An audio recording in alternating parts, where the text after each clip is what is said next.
I guess we should start. Oh with, yeah, we should start with that. Welcome to Dad Ventures. Welcome back to Dad Ventures. We are back, and this is an exciting day because it's the start of something new. Something new of Season 3. Season 3, we're back in the long form. Hopefully everybody enjoyed the Daughter's wonderful Campaign 2, Dragons of Stormwreck Isle. Got to enjoy Hob and all of his nonsense. Yeah. And Alfred. Go listen to that if you haven't. Yeah, it was a lot of fun. I'm glad you did it. I'm glad you were so silly. Thank you. I expect nothing less from Season 3 as well. Yeah. So we're jumping into a little bit of a different style here. So one of the things I did want to point out before we start is the goal this season is to be just maybe a little bit spookier. We're going to have some darker themes. Some jump scares? Probably some jump scares. Probably some spooky bad guys. Probably dealing with a little bit more of emotion and maybe a little bit more of things like death. But our goal is to still try to keep it lighthearted, family-friendly as much as we can. But I'm thinking like scary stories around the campfire level of spookiness. Yeah. The reason for that is we're going a bit of a different format. We are indeed. We're going to mix it up too. We're not going to start with a big exposition of the world. You're going to have to figure that out as you go. All right. So are you ready to jump in? Yeah, go ahead. Boom, boom, boom.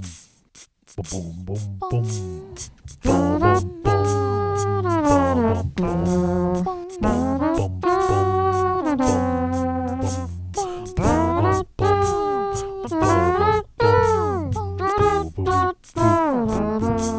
Adventurous. Mirelight. Oh, wait, no, sorry. Mirelight. A real peach of a town. Fog so thick you could scoop it with a spoon. Magic's regulated, but crime ain't. The rich float above the clouds in their gondolas and tower tops while the rest of us swim down here in the soup. A soup of mist, grime, and secrets. And the thing about secrets, the longer they sit in the mist, the soupier they get. And that soup smells like a sock dipped in a pickle jar. I'm trying so hard to not. Wow.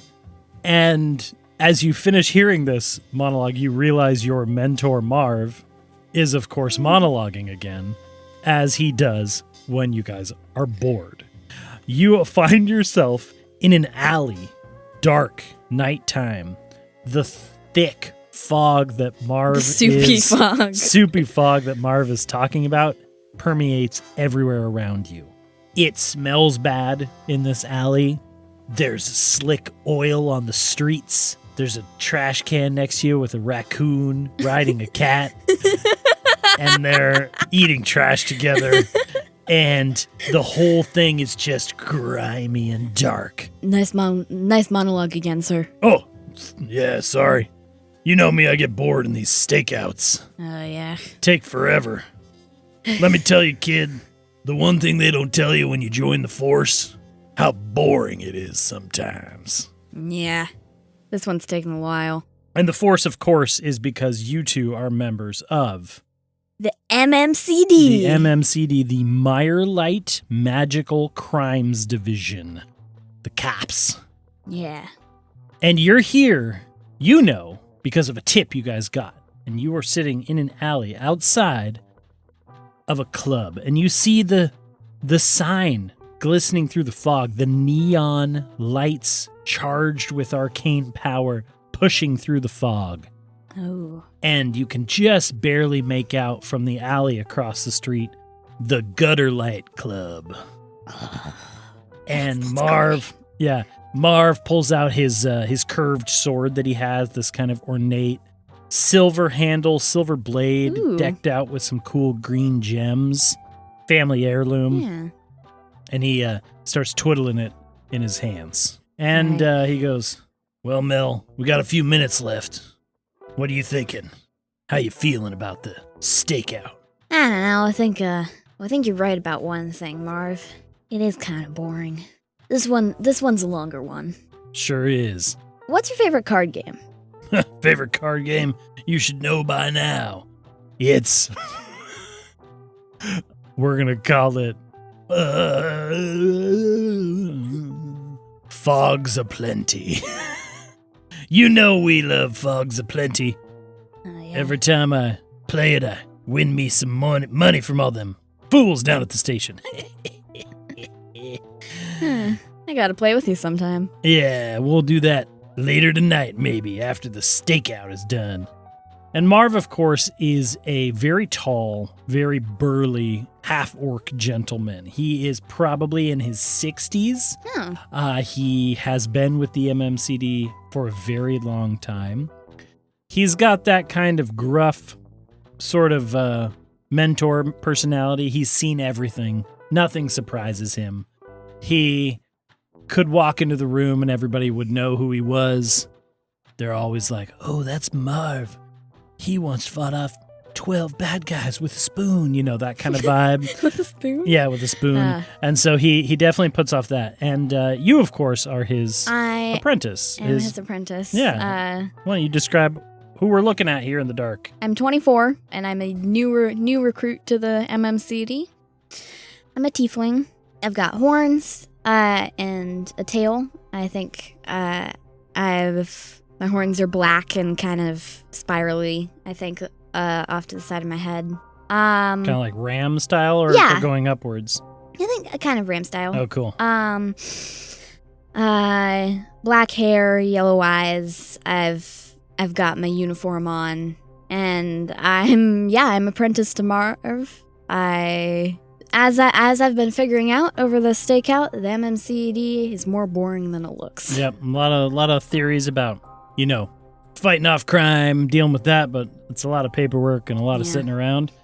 And Marv, of course, he is also wearing the uniform. The uniform, we'll go with a dark green, like very, very dark green, with some white accents, sort of police outfit. Yeah. And yours is very pressed and correct looking, fresh out of the academy kind of vibe. Yeah, I definitely think I definitely washed it before this. Nice. Marv's like unbuttoned, wearing just the shirt, but the pants are just his own pants. You know, wearing boots instead of the type of shoe that you're supposed to wear. That's the vibe that Marv puts on. And he's got this sword belted, and he's like, well, let's hope this tip pays off. And pretty soon after just a moment passes, you guys hear the telltale sign of the midnight clock tower in Mirelight go off, which of course is a very loud foghorn. Ooh. And you knew that at midnight in the club's warehouse, there was going to be a deal of some black market magic items. All right. We ready?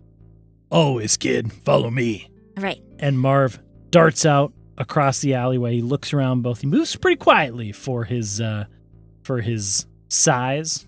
And you guys know that the club, the Gutterlight Club, is, of course, operating tonight. There's music. Mm-hmm. There's kind of a soft, like, bass line coming out from the club itself. Nice. But it's hard with the fog. It always muffles things around here. As you go to dart after Marv, how do you want to approach it? He looks left, he looks right, and he silently makes his way across the alley, or across the street. I think I'm going to follow him. Okay.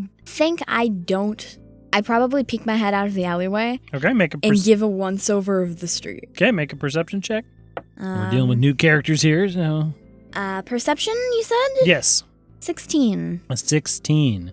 Okay, you peek out and you quickly see something off to your left.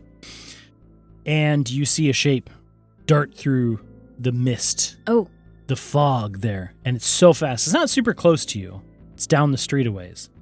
In a normal scenario, in a normal city, this might have freaked you out. But this is Mirelight. Mm-hmm. And Mirelight has stuff in the fog. So that dark shape could have been a person running across the street. It could have been a creature that doesn't belong. So it might give you pause, but I don't think it would give you alarm. Worry. All right. I think I just give a once over the street, see that, I don't think I'd think much of it. I follow after Marv. Okay, you follow after Marv. Marv kind of gestures for you to come over, and he is standing in front of a large warehouse door with a little man door next to it. The light of the Gutter Light Club is not shining here, and so Marv pulls out a little pen light that he has, and he activates it, and it shines just a little bit of light out here. And he is able to start working on the lock. And so, I'll back you up. Yeah. And I turn around and unsheath my own sword. It's probably 4th issued, I think. Yeah, I believe that. It's not very special No at all. fanciness. It's just a little short sword, leather handle, probably got the logo on it. And I back him up. okay, you're sitting there for a minute. Why don't you go ahead and make another perception check? 17. 17. This time you notice, looking back across towards the alley, that you guys were there. You see 2 small shapes. Oh. Kind of moving quickly across, and for a second you take a step forward, maybe with your sword drawn, and then you hear the giggles of 2 girls, probably in their teens, darting away and going inside of a house. Okay. So, even though these streets are creepy and covered with fog and mist, it's a firm reminder that there's a lot of people living on this this ground level of Mirelight. Down here is where all the working folks are. And unfortunately, it's a lot of where the crime is, too. Or at least the crime that you know about. I would say just inherently the way the city is set up, the rich are up high, the poor are down below. Right. And there's certain protections that might be involved with being on the upper levels that maybe we'll deal with later as the podcast goes on. I think I'm just backing up Marv. How's it going? I almost got it. He struggled a little bit, but he got a good enough score. It just takes him a minute, and then finally you hear the telltale click of the lock, and the door opens up.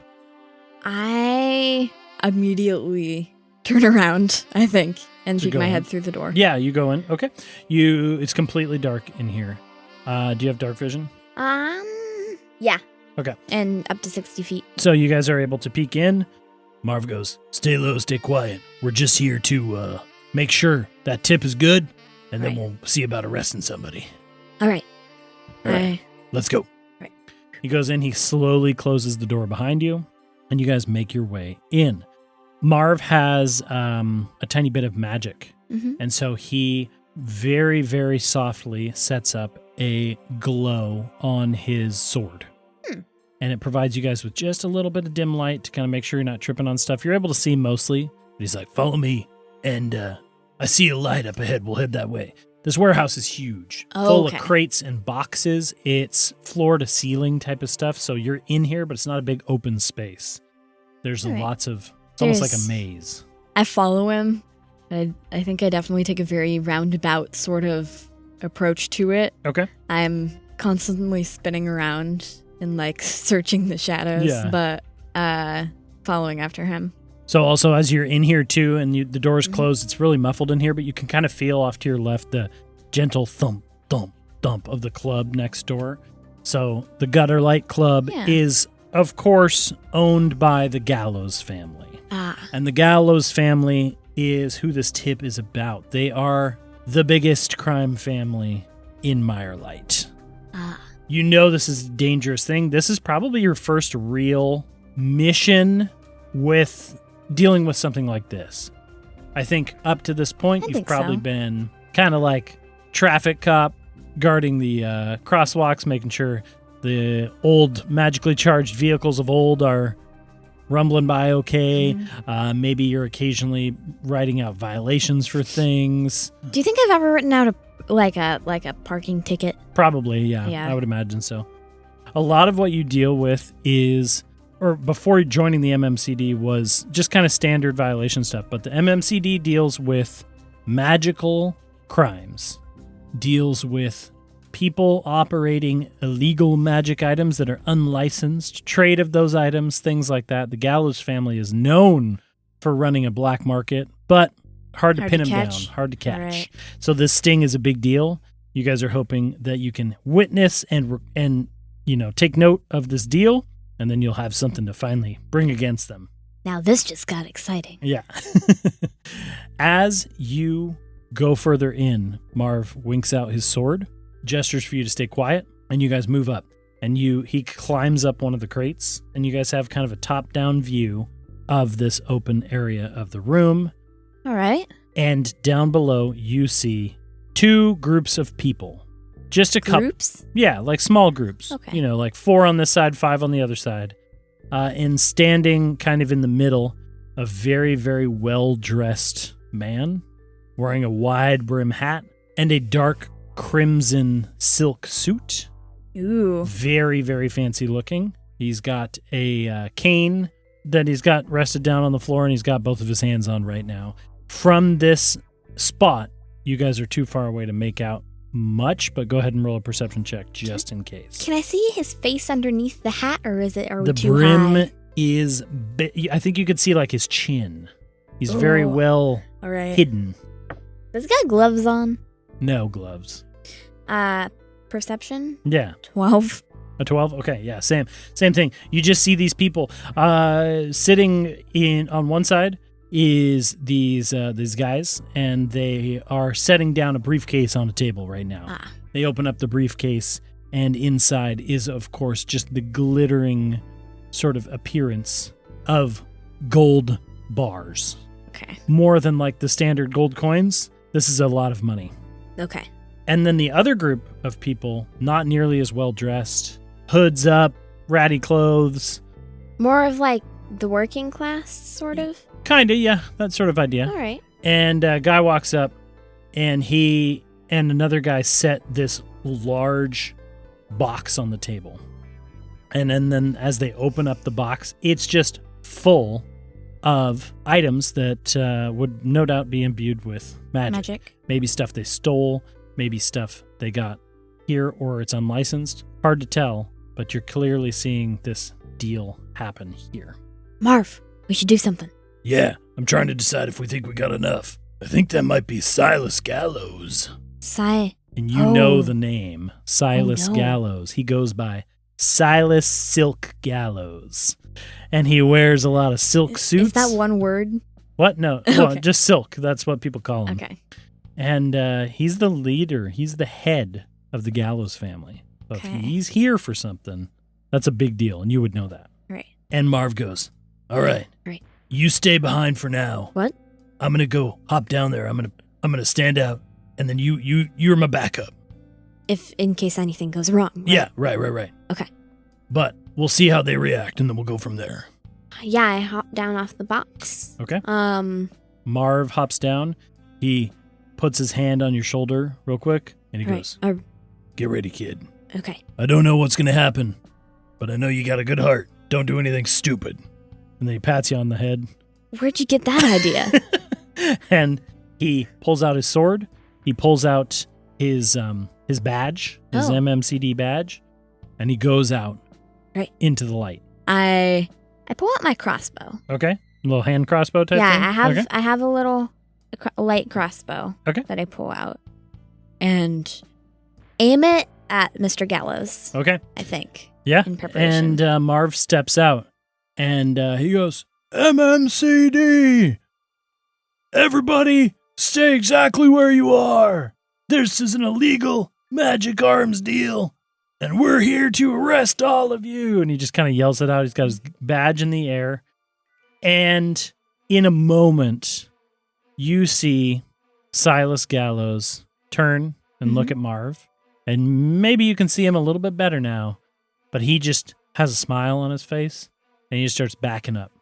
Backing up. And Marv's like, "Hey, stay where you are." And then at that same moment, you see one of the guys who had all the items. He starts panicking a little bit. He goes, no, it wasn't supposed to be like this. And he starts trying to grab at the items. And and at that same moment, everything just kind of starts breaking into chaos. The guys that were there for a deal, some of them lunge forward for the gold bars. some of the guys that were with the Gallows family reach forward and start clashing with the guy, and they're fighting over these magical items. And you see Marv kind of freak out for a second. He's like, hey, stop that. And he calls over to you and he goes, Mel. I go after Mr. Gallows. And Marv goes, all right, I got it. And he rushes forward.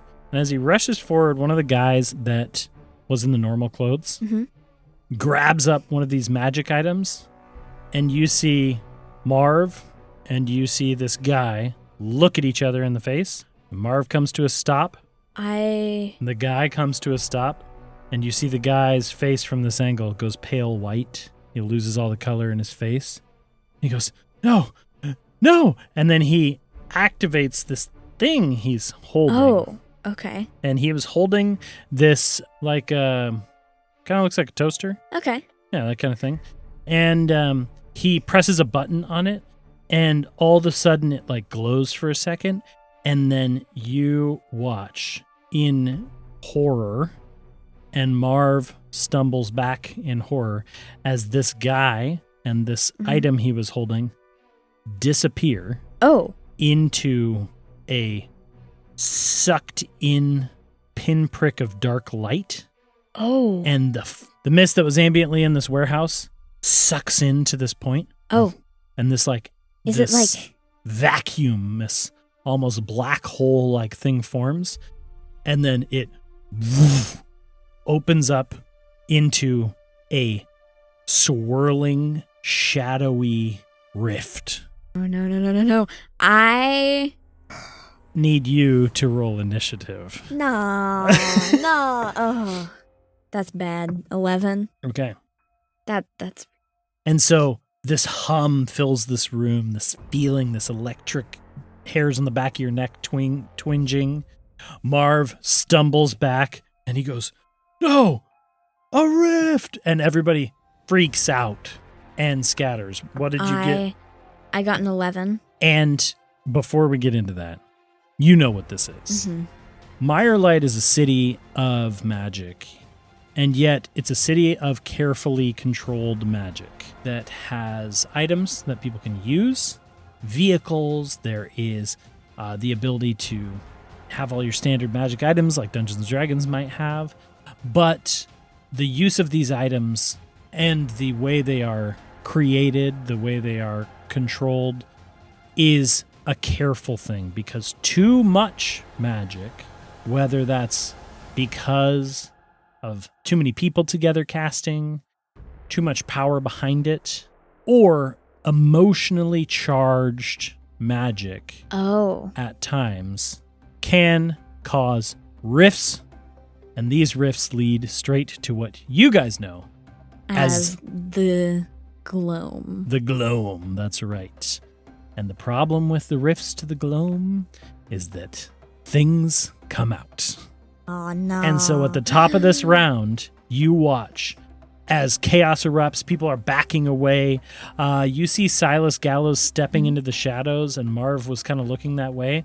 And at the top of the round, this rift opens up in this swirling thing, and then coming out of the rift, a hand grabs the edge of one side of the rift, and then grabs the edge of the other side of the rift, and launching out of this shadowy space is this, imagine a werewolf, but without any detail, made of shadow, kind of hunched forward, claws, comes out and clambers to the ground and looks around, kind of sniffs the air. And then another creature comes out. This one's smaller and floating in the air like a standard ghost. Oh. And they kind of come out together, they look at each other, and then they start scattering throughout the room. This is, I think, Mel's first experience with a rift. Ooh, nice. You think so? Yeah. Okay. I think then she's heard of them. Yeah? Or hasn't seen one as part of the MMCD. Okay. Hasn't been one to deal with. Yeah. One. You've definitely heard of them. You've definitely probably seen them. You've definitely probably seen what are called gloam spawn. But in terms of fighting them, maybe this is the first. All right. What is your initiative order? 11. You see Marv first. He had just shouted to you, he goes, Mel, get over here. And then the rift exploded and all this stuff. You actually see Marv pull out his sword. He completely stops worrying about Silas Gallows, and he turns to face this larger of these two shadow gloom spawn. And he is going to do his thing. All right. Okay. And so Marv pulls out his sword. He kind of looks towards you, and you can tell he has a little bit of... Actually, make an insight check. That's not great. 10. 10, that's probably enough. He's looking towards you with concern and fear for you. Not for himself, but because he probably knows that this is your first time dealing with this. Mm-hmm. He rushes and he takes the big one. And he runs forward, he pulls out his sword, and he starts to attack. And as he hits it, Shadow kind of like is slashed upwards at the curse of his blade, and it like splits a little bit where it got hit. And then it forms back together, and as it forms back together, it's maybe a little bit skinnier. Interesting. And so it diminished it slightly. It is now their turn. The gloom spawn you got get last. to go? Oh, come on. And this thing looks towards Marv, and if it could smile, you think it might, but it is just a shadowy form. And it pulls forth its claws that it has made of shadow, and it slashes down onto Marv for a natural 19. Oof. No. And so Marv takes some hits. And real injury, but what happens with the gloom spawn is that as it hits, it almost passes through, and instead of claw marks like you might expect, it's like bruises on the body. Oh. And so it's kind of interesting in that way. In a weird sort of... Mm-hmm. But the other one, before you can think about Marv too much, rushes your direction. Okay. And I think in the chaos, admittedly, it's not coming towards you.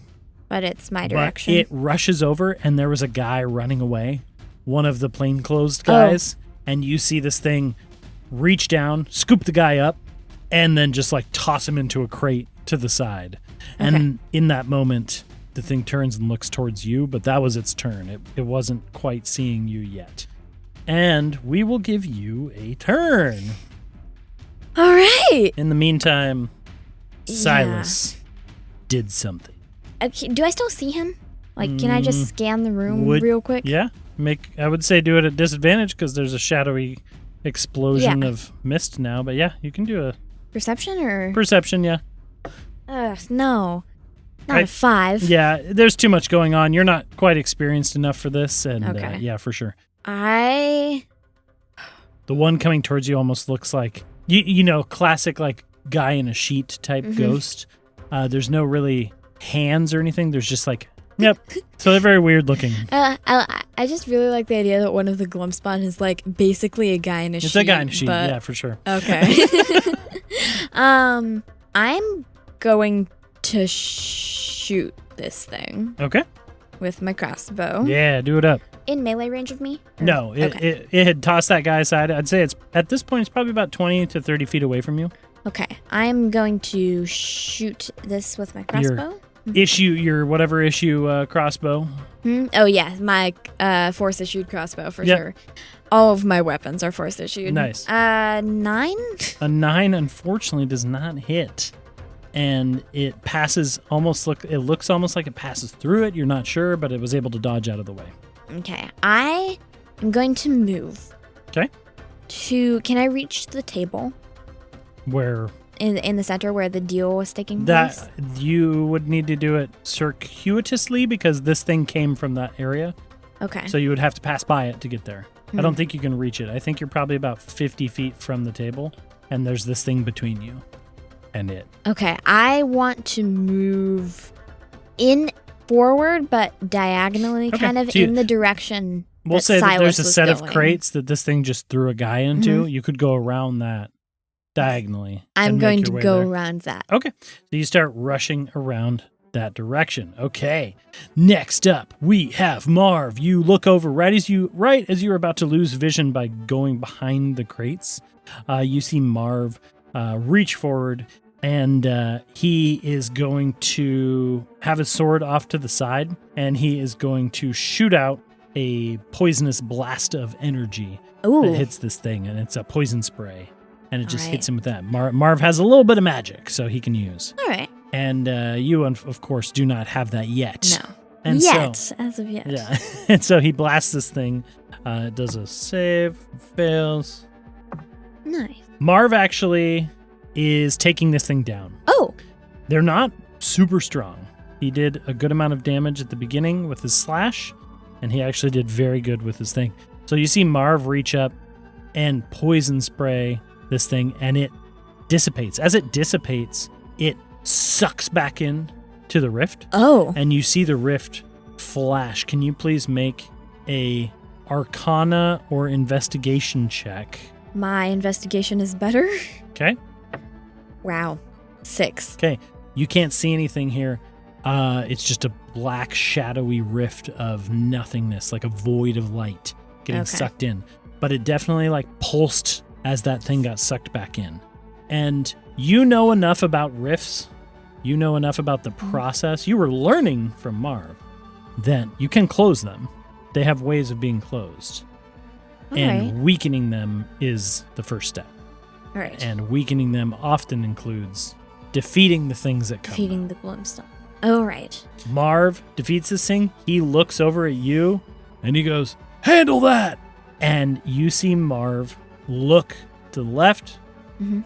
sees maybe Silas, maybe something else, and then he And- looks back towards the rift and he sheathes his sword, putting his hands out like in front of it. Oh. Seems Towards the as- rift or towards towards the rift. Seems as though he's setting up to figure it out, setting up Okay. to handle it. It is the shadow's turn. It rushes to you. Have I They not can moved move. far enough? You moved, but these things can move 40 feet. Ah. And so it flies towards you. Ooh, this kind of soft breath coming your way. Yeah. And that makes those hairs tingle on the back of your neck again. All right. And this Ooh. thing rushes forward and it is going to make a attack on you. It pulls out its little clawed feet and does little 2-foot attacks on you. This is just looking so silly in my head. Like, it creepy, but also just like guy in a sheet. You Sort of. take 9. What did you get to hit?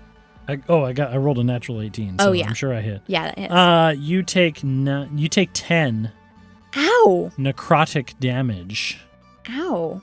as this That thing hurts. slashes at you, but you feel those bruises on your back. Almost like your strength was drained a little bit. And you feel this thing on you. Okay, it is now your turn. There's this thing in melee range. It came up from behind and attacked you. Marv told you to handle it. I whip around and pull out my short sword and take a slash at this thing. Okay. Just to see. No. 10. 10. I'm rolling really bad. That was a total of 10? Yeah. Oh, no. Can I cast Hellish Rebuke Oh, nice. Yeah. as yeah. a tiefling? Yeah. Okay. Yeah. I know. It It's just hit new. me. I'm not worried about it. Yeah. As Literally a just hit reaction? you. Yeah. What does Hellish Rebuke look like, do you think? I think I just whip around and I slash at it with my sword, and the sword itself misses, but I think just it almost heated up a little bit, and some flames come out Oh, cool. of my sword. And you need to make a dexterity saving throw as these flames come out. An 11? No. Okay. Haha. This, I kind of forgot how powerful Hellish Rebuke is. Yeah. Right. Especially low level tiefling power. Once per day, you get to use this ability. 12 damage. 12 damage. Whoa. Flame damage. Okay. Unfortunately, this thing is still going, Okay. but it does get hit. And you see it, same kind of thing. It like gets hit by this flame damage, the angle of the sword, and it like carves into it, and it kind of like diminishes it as it forms back together. This shadowy form. All right. A little bit smaller than before. I don't want to risk the opportunity attack. Okay. So I'm going to stay there. Okay. At the top of this round, you hear the telltale signs of the club music louder as Oh. a door is thrown open, some sort of connective door. You hear the voice of Silas. You hear the voice of other people shouting, "Get out of there! Get out of there!" And you hear people and commotion and everything. All right. At about... Can I see any doors? No, you are behind a crate right now. Okay. You were trying to angle around. Top of the round 2, you see a guy that is... He sprints around the corner past you. Oh. And he is going to run right next to you. He is one of these plainclothes dudes. He looks at you, gets wide-eyed, and goes, "No! Stop! On order of the MMCD!" Okay, you want to try to kind of like do a... Yeah, I You want could to do see an if I can... opportunity attack / like try to grab sort of I thing. don't want to slash at him. Can I just try Yeah, to yeah, you grab him? Yeah, for sure. What would I roll for that? Well, you just do your attack action. You'd still roll Like an an attack. unarmed strike? Yeah, Okay. might allow that. Natural 20 for a 22. A natural 20 for this. Okay, that's interesting. That makes up my I bad think rolls. You have this shadow thing on you, but you see this guy out of the corner of your eye. You're able to kind of instinct take over, and you kind of take your sword and hold it in your left hand, and you reach forward and you grab this guy, and you perfectly grab him so that you grab his wrist, and he like spins around, and he gets thrown off balance and falls to the ground next to you. Okay. That's what I wanted. And so he is knocked prone There's a witness. for the time being. All right. Okay. You hear Marv grunt, kind of grumble and get angry, and you feel the whole room start to hum. Oh. And this feeling you've never felt before. Everything feels, I don't know, like a negative energy, but you can feel it. Okay. The shadow That's... looks at you and looks down at the now prone dude next to him. Reach down. Can I opportunity attack? No, because you're all within melee now. And it is going to reach down and grab at the guy on the bottom. And it hits. He grabs this guy, and he again throws it off to the side. Throws him? Okay. And the guy grows limp in the air as he is knocked unconscious Okay. and pushed to the side. As he gets thrown, something clatters to the ground from this guy, from his pockets, something like that. Unfortunately, it's just a few feet away in the darkness and things like that. I have dark vision? Can And I on see your it? turn, if you want, you can try to scope it out. Okay. Okay. This thing's still in melee of me? Mm-hmm. I'm going to slash at it. Okay. Marv told me to handle it. Yes, he did. He did indeed. And this thing just attacked a civilian. So, 17. That finally. hits finally. All right. There you go. 5 damage. What does it from- look like when you slash at this shadow? It is going to be destroyed, but it is going to get sucked back in towards the rift. I think I kind of saw that. I say, assaulting civilians is a lawful offense. And I slash through it. Okay. We'll say it splits, and the two shadows form, and they go around the crates. All right. And you hear Marv go, "Good work!" from back behind the thing. You have Can your I- movement, Yeah. and you have... I want to see if I can grab... Can I move to grab this item Yeah. that Yeah, it's dropped probably out? just like 10 feet away from you. All right. A little bit of movement. You reach over, you grab it. Are you looking at it now, or are you just pocketing it? And I'm just pocketing it There, for you now, pocket it. and I want to see if I can finish going around the crates. Yep. I think if you have your movement, it's probably 30 feet or something. And my movement is 30, I think. Yeah, so you grab the thing, and you're able to go around the crates. And as you come around the crates, you see that the room is empty except for Marv and the rift. Okay. Silas, gone. You see now from this angle some 2 big wide doors in the background that are closed now, but you get the feeling that They went out they there. went out and they went to the club and Are escaped. the suitcases still on the table or no? No, both suitcases are gone. The items are gone. People scattered with stuff. All right. This is going poorly. I shout to Marv, I think we have a witness, but do you need help? Marv's like, he kind of looks at you and he's got his hands out to the rift. And he goes, "Stay back. I got it. What? I got it. I think I got it figured out." And he's kind of like putting his hands up and he's looking at it. And you can see, you've heard of this before, but basically the first step to closing a rift is basically It's weakening? figuring out what caused this rift. Okay. And it's not necessarily like an item specifically or a person specifically. It's often regarding a emotion that triggered this, can be sympathized with or empathized with. Oh. And will help close it. Marv's sitting there and he's like, I think I figured it out. And he's got his hands up and all of a sudden the rift like pulses again and it gets bigger. Gets bigger? Uh-huh. And then it pulses again and it gets a little bigger. Marv, and Marv's I don't sweating. think that's helping. Marv's sweating. He's bulging at the neck with like veins and stuff. And you can see he's covered in some bruises, but you know, he's sitting there and he goes, don't worry, kid. Old Marv's got it. And he just puts his hands up.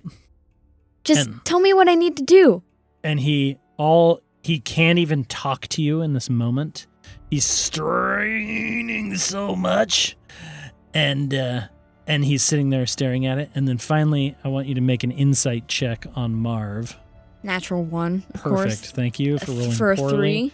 3. You can't exactly tell what it is, but his whole body demeanor kind of shifts. And he goes from this like big strain, you see it pulse once more. Mm-hmm. And this time you see a very large hand, like as big as Marv, start to come out of the rift. And Marv's like, can I shoot it? Yeah, you can try. I want to see if I can shoot it. Yeah. Just kind of out of reflex. Love it. For a 23. Nice. You hit it, and this tiny little crossbow bolt hits like the pointer finger for 3 damage. For 3 damage, but it's enough that you hear this deep like, ugh, and the hand actually retreats into the rift for a second. Marv looks at you. He gives you a nod, and then you see the look that he gives you. It's hard exactly to figure out what it is. He's looking at you with maybe sadness, pride, you're not sure, and he gives you a very respectful nod, and he just goes, nice one, kid. And then he turns back to face the rift. Oh. And you see him reach up to his chest, and he grabs something around his chest, around his neck, that you can't see, and he reaches a hand forward, and he takes a step, and he places his hand on the rift. Wait, Marv, don't! And at that moment, you see this rift collapse. Oh. And the whole thing reverts and just collapses in on Marv, collapses in on this room, and this explosion of force blasts out and knocks you backwards. Can you make a dexterity saving throw, please, as you are hit backwards? I've been rolling really bad. This is great, though. That's not going to cut it. 7? No, 7. You get knocked back, hit into a crate, and this whole room, all these crates, all these things, this whole warehouse is leveled. Oh. And you are basically blacked out for a moment. Okay. As your vision is going dark, you just have enough vision that you look over and you can see where the rift once was. And you see instead Marv's sword floating in the air for a second, a little bit of glow, and then it clatters to the ground. No Marv, no rift, no anything around here. Okay. And as you are slowly losing your vision, you hear this chuckle in the night. Well, that's something, isn't it? Very interesting. And Silas Gallows steps out of the clouds, steps out of the fog. He looks down at Marv's sword, and he looks over at you. Am I conscious? You're fading out. Okay. And he kicks the sword to you. Oh. I think... Can I talk? Yeah, sure. Okay, You can say I something think as you're about to go unconscious. At the last moment, I say, stop. You're under arrest in the name of the MCD. Yeah. Oh, were you saying something else? No. Oh, okay. I think I'm just very kind of like... He almost... kicks the sword over to you, and he just chuckles, and he goes, kids these days. And he kind of picks something else up off the ground, and as the sword slides over to just within reach with you, you are able to reach out and grab it. I grab it. And you go dark. Okay. 2 years later. Here, we got a time jump here, guys. 2 years later we find ourselves. I don't know why, but I just imagine like the comic strip sort of style. Yeah. Like, just like the 2 years later, like, label. You wake up from this nightmare. You wake up from this dream, the same dream you've had so many times, reliving an awful moment of your past. Because it wasn't just Marv's sacrifice that ended that night. What else ended that night? That night? Or maybe over the next period of time. What started that night that came to cause changes in Mel's life over the last 2 years? What started that night was realizing that the MMCD is more dangerous than you'd think. Yes, but also something happened with the MMCD. When you awoke later, there were more officers there. They tended to your wounds, but no one would listen to you about what happened to Marv. Nobody seemed to care. They just called it an unregulated magical incident, an accident. And it wasn't until later when you were sitting in the patrol station that you looked into your pocket, that thing you grabbed off the ground that fell out from that guy. It was an MMCD badge. Oh. Some of the people that were at that deal were cops. And so it led you to understand that there was corruption in the force. Mel, I honestly think after knowing that, maybe she stayed around for a couple days, probably, to see if there was anything else that was suspicious. See if there was anybody worth your time, kind of if there thing? was anybody worth investigating. And then she resigned. She resigned. I think without Marv and knowing that there was something more going on here, she didn't want to be a part of it. I think that's fair. And over the last 2 years, you were able to do what? I was able to start up my own sort of business here. Something that's hopefully isn't corrupted. It'd be hard. You're the only employee. I am the only employee. It'd be hard to corrupt something that's self-run. So, Mel Ashgrave became a private investigator. That's right. And so we've time jumped to the 2 years. You live on the second story of a 2-story building. The first floor, of course, being Marlock's Noodles. Marlock is a big ogre, and he sells the best He's noodles. got the best noodles in town. Best noodles in town, provided you don't mind the rats. And you awaken 2 years later, the city still as corrupt as before, if not even more so. There's tale of the Gallows family growing in power. There's tale of magical deals going sideways more often, more rifts opening up. I think Mel's probably been noticing this. Still wondering after these years what was going on back then and hoping she can figure it out. And I think, I get up. You get up for the day? Okay. I get up. What do you think your room or your office? You don't have a bedroom, by No. the way. This is just your office. I has definitely one just of those, have like a cot in the corner. No, I was like thinking a one of those fold Murphy down. beds. Yeah. I definitely have a folds Murphy down. bed. So you wake up, you kick your Murphy bed back up into the wall. It's a concealed panel. Yeah, concealed panel. I like unnecessarily concealed panel. I like it. What are some things in this room, do you think? Describe your think- office. I have a desk. Like it's kind of a nice desk. You can tell it was probably like bought off a garage sale off the corner, outside the noodle shop. There was it's got some scratches on it. Oh, yeah. There's some drawers. I think I have a spinning chair without a cushion. It's missing its cushion. It's probably a wood paneled room, but kind of like the noodle house below. It's a little run down. Okay. Maybe on my desk I've got some pens. I think up on the wall, I think above my unnecessarily concealed panel Murphy bed, is Marv's sword. Yeah. On a sitting up plaque. On a plaque. Okay. I like that. And I think she doesn't have a lot of personal belongings. I think that's fair. And, today is just another day. You wake up. And I've got a typewriter on the desk. Nice. And you got a typewriter on the desk, and of course the first thing you do is sit down and you type about what happened yesterday. Mm-hmm. Naturally. Oh, shall I do it? No, you don't have to now. We're going to do right. that in the future. All right. But yeah, that's the first thing I do every day. Get okay. up, write about yesterday.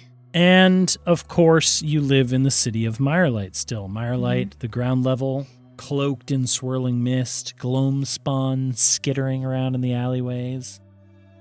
And then, of course, the upper tier levels of the city, they call it the skyline. Still mist, still fog. It's hard to see out. You don't see much of the horizon in the city here.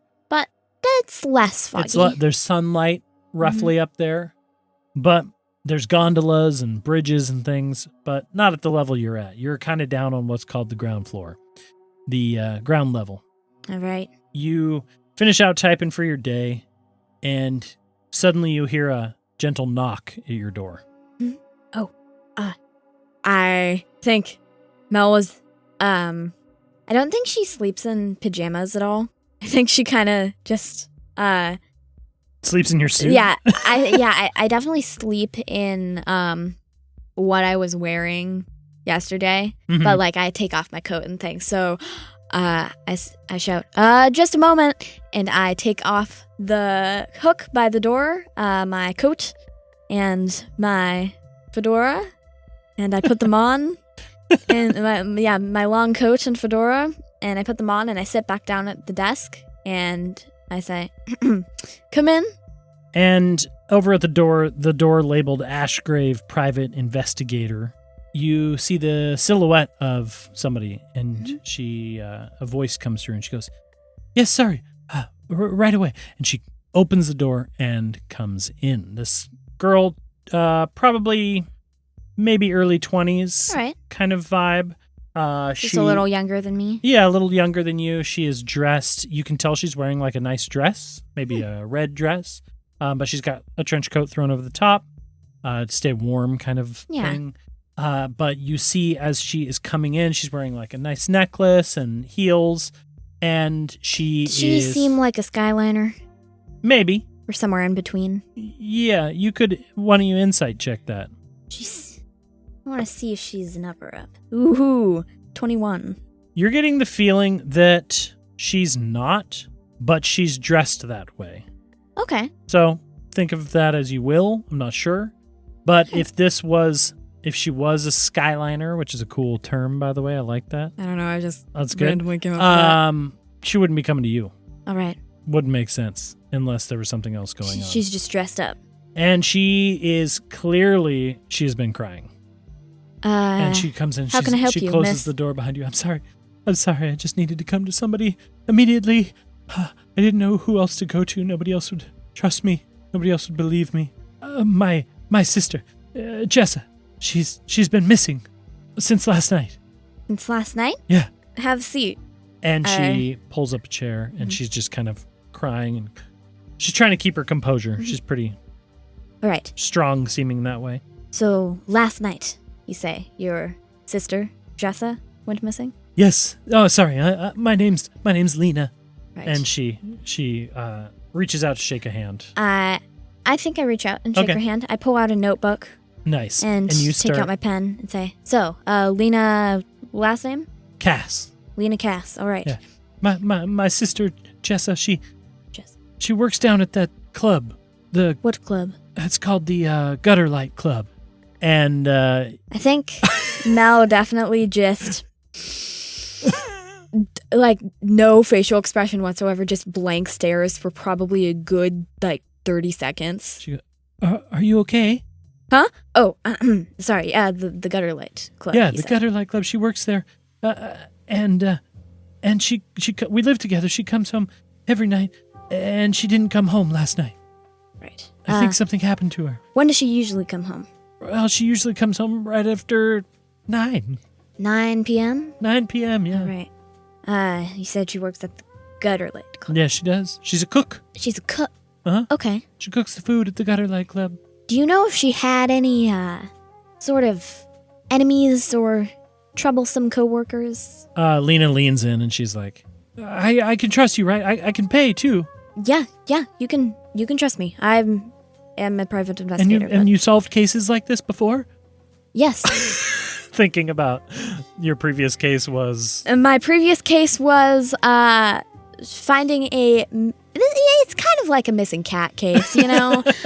Was finding the... I'm sticking with the random thing I came up with. Mrs. Weisler's prized Wow, okay. prized Siamese cat. Third time it's went missing. Oh, okay. Yeah, she lives on the corner, and that was my last case. Yeah. So missing person's kind of like a missing cat. Kind of like that. But you're not telling her that? No. You just say yes? Yeah, I just say yes. And she goes, Of course. okay, I'm glad I'm here. Well, Jessa she can use magic. And the ability to use magic is not like that strange. Mm-hmm. It's rarer, but people Not- use magic. yeah. Not crazy. And you kind of put off that vibe, and she looks at you and she's like, she can What type of magic? She does can- use? enchant things. And you have never heard of that before. Pardon?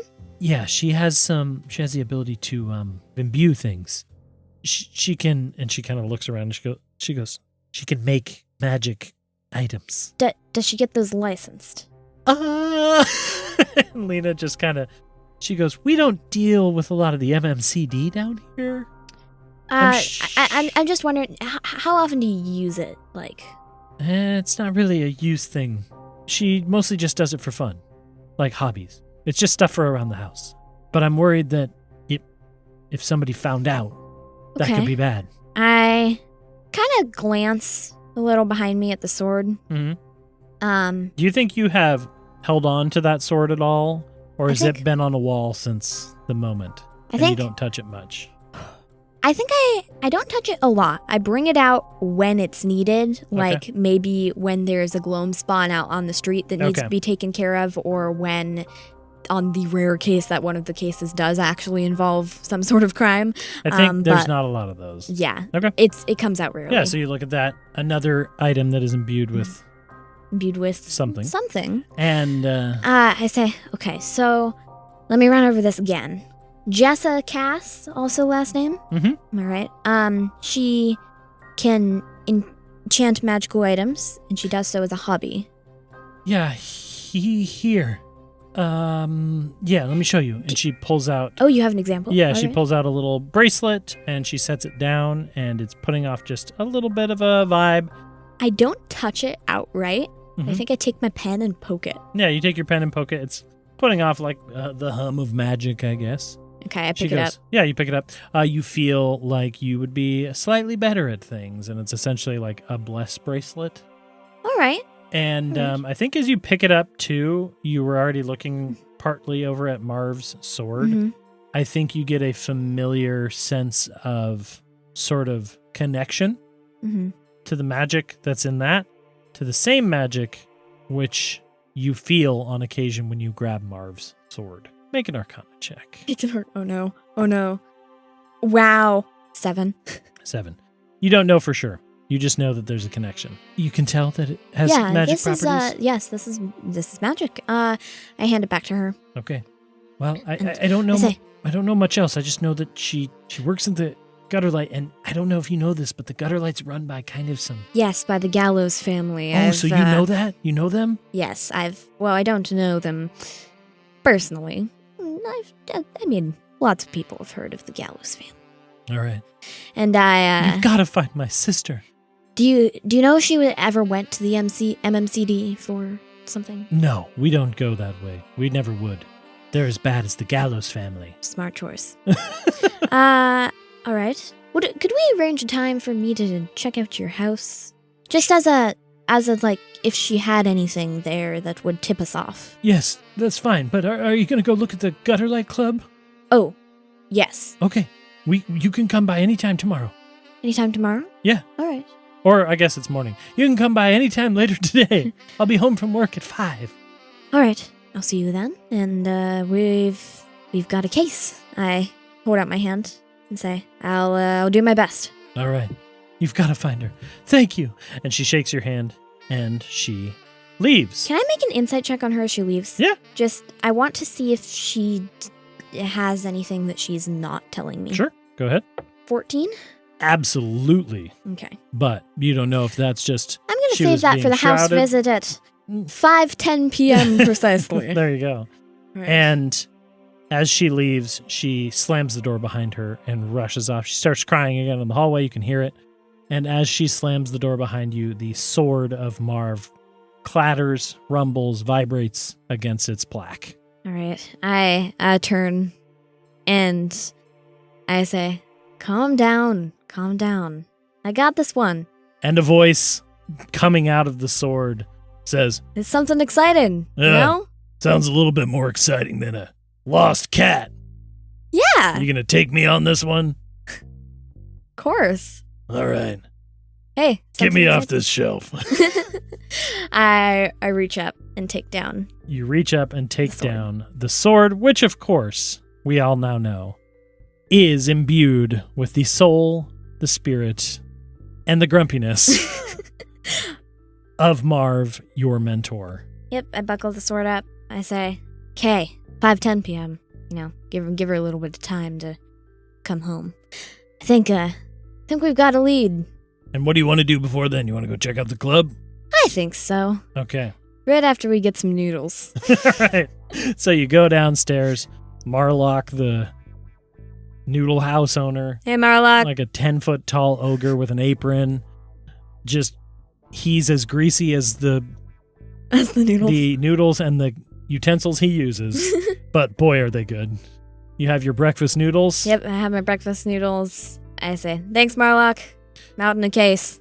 And we'll flash ahead to you standing in a familiar alley, daytime now, Mhm. looking at a familiar club from a very familiar angle. Do you think the warehouse has been rebuilt? I think the warehouse is dilapidated now. Mhm.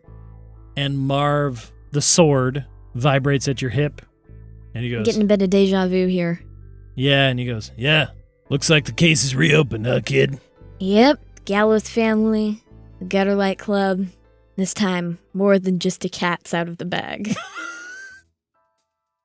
and with that, we will end the introductory episode I'm working on my monologues here. to the Mirelight campaign. All right. How'd you feel about it? Interesting. As soon as you described Silas Gallows, I was like, yeah, that guy. He's the big bad. Well, he's a big bad. He's a big bag. All right. Well, you feel like right. you'll catch on to Mel and figure out more? Yeah, Mel's 2 years has passed. She's a little bit more experienced. Not by much, since she's been dealing with pretty small cat cases, but, you know, now we're on a cast case. So, Cat case instead of a cat case. All right. Thank you all for joining us for the first episode of Season 3. yeah. We're excited. I'm curious to see where it goes. It's very spooky. A lot more shadows. And I'm excited to see the noir detective. yeah, it's the vibe. And with that, We'll- leave us a like, leave us a review. Leave if us a you- comment. Yeah, if you want to leave us a review on like Spotify or Apple or anything, wherever you get your podcasts, it's super helpful. Helps us out a ton. And other than that, We'll see you next week we will. on Dadventurous. Dadventurous.